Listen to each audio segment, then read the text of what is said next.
You see the little cartoon of Robert Crumb off to the left there? He's got a big Oedipal problem, old Rob Crumb. And the problem with him, fundamentally, is his mother was something like a giant spider and did everything she possibly could to crush the life out of him, hence his remaining relationship with women. And so that's part of the reason why femininity can be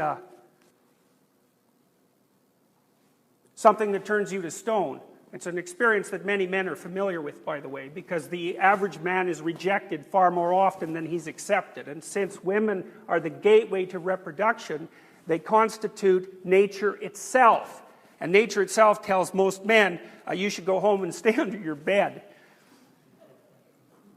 There's lots of experiments done about this. So for example, psychologists will have an undergraduate woman go out into the concourse and see how long it takes her to find someone who agrees to sleep with her. And that takes 2 seconds after she asks the first man. And then they flip it, and they get your random undergraduate guy to do the same thing. Well, you can imagine the consequences of that, since many of you men have lived through it. Mother Nature, the woman wears the face of Mother Nature, and the face is generally rejecting, especially to men who are low in the dominance hierarchy, by the way, which is one of the things that irritates guys like Elliot Rodgers, and one of the things that motivates their desire to take revenge. And that's a universal phenomenon. So that's part of the reason that the feminine is nature, and why nature, by the way, is Mother Nature. It's like its diagnosis of your status is not good enough. The higher you are in the dominance hierarchy, the more resources you have at your disposal, and so the less upset you have to get when anything horrible happens. So if you're barely clinging to the bottom of the social structure, you can be sure that your brain is going to estimate any anomalous occurrence as a catastrophe, which is why people don't like being at the bottom of the dominance hierarchy, and it's also why people who are there die a lot sooner. And they die a lot sooner regardless of their absolute level of wealth. It's relative deprivation that counts. One of the things that your brain is very concerned with is relative status.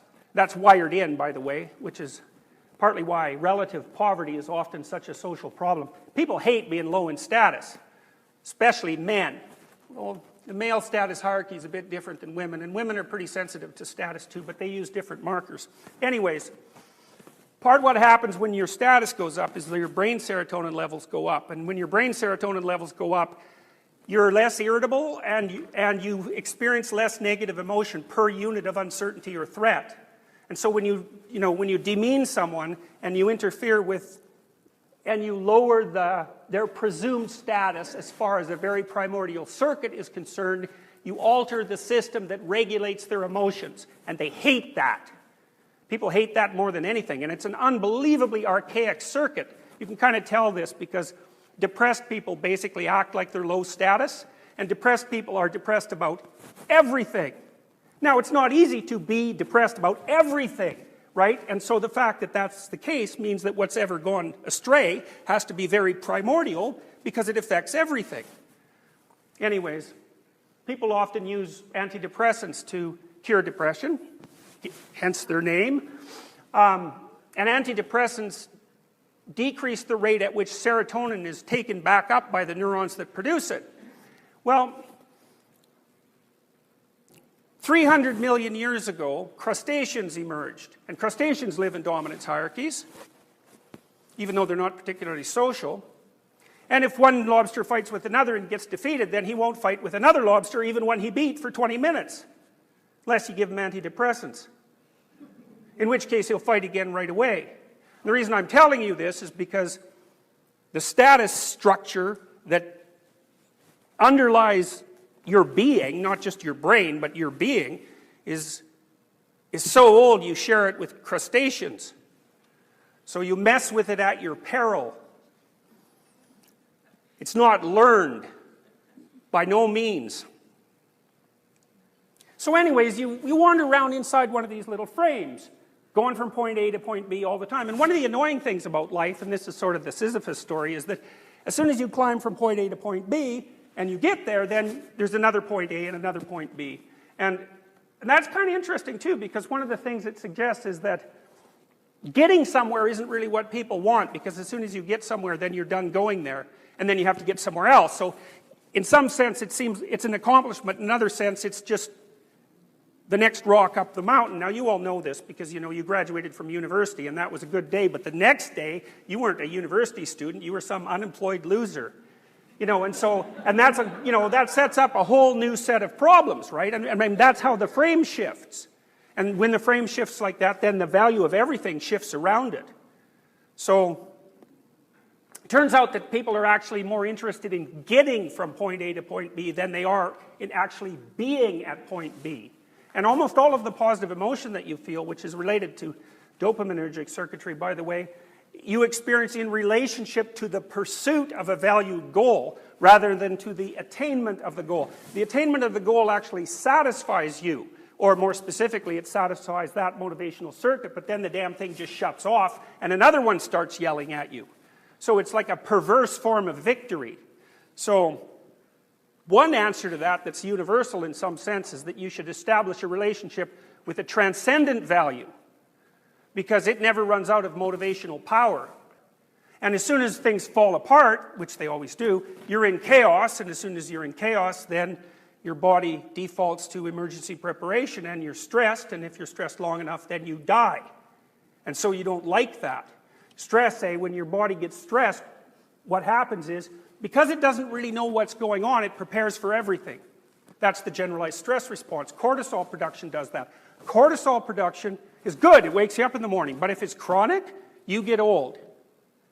Like, it's so general in its negative actions that the best way to conceptualize its detrimental long-term effect is that it accelerates aging. So it makes you more likely to have heart disease and cancer and depression and Alzheimer's and diabetes and obesity. That'll do. It's enough. Any of those are enough to kill you. All right, so there's a hierarchy. That's a hierarchy of values. The higher the value, the less you want to have it disrupted. Now, there's a psychologist named Piaget. Some of you might know about him. Piaget was very interested in what happens to value structures and their hierarchical organization once they have to apply outside of the confines of a body. So here's a way of thinking about it. 2-year-olds basically...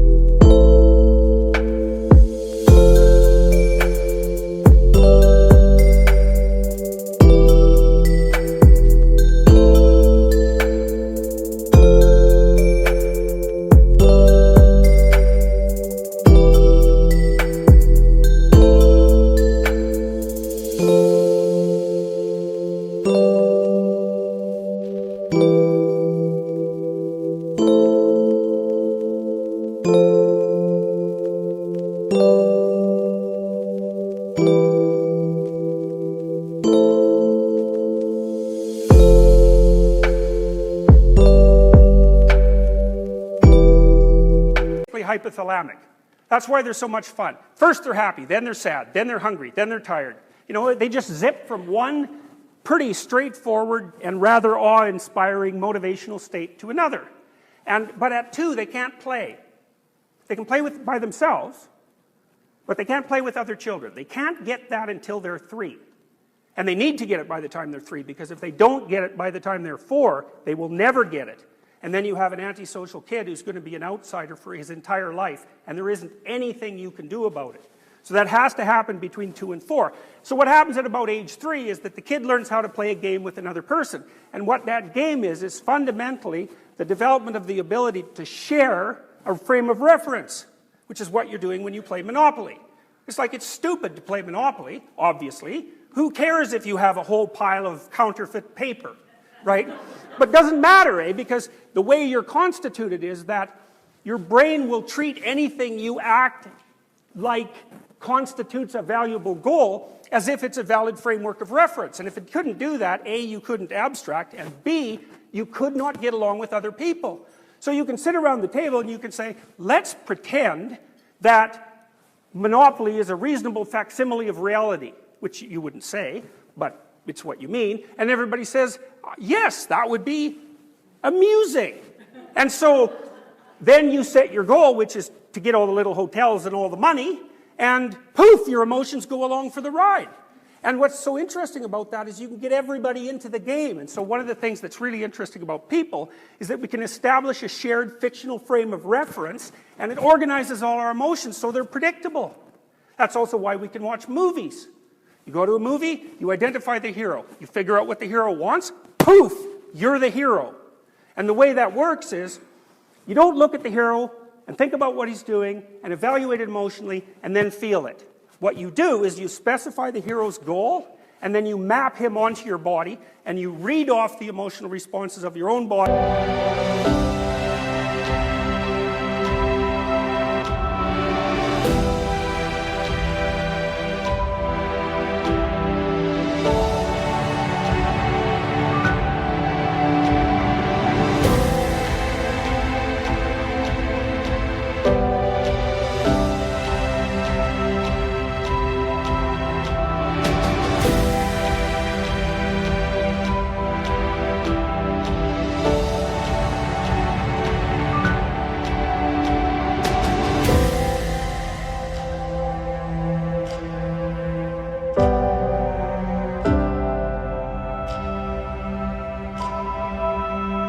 And that's how you understand the hero. So it's embodied, you're using your embodiment as a computational device that can run simulations of other consciousnesses. We have these shared frames of reference, like when we're playing Monopoly. Okay, so children at 3 learn how to play games, and that means they learn how to organize their own internal motivational states into a hierarchy that includes the motivational states of other people. And that means they can play. And that's what you guys do when you're out in the world. Like, we're playing a game right now. We all know the rules. That's why we can all sit in this room and play the game without fighting with each other. You know, and the room is set up like a theater, and we all know the theater game. And the chairs are always facing this way at the moment, and so that's a hint that you should look forward, and this is raised, so, you know, the room is basically telling you what to do, because it's a stage, like all rooms. And because you're smart and socially conscious, you can walk into a staged room and your body knows what to do. And if you're civilized and social, you just do it, then all the other primates can predict what you're up to.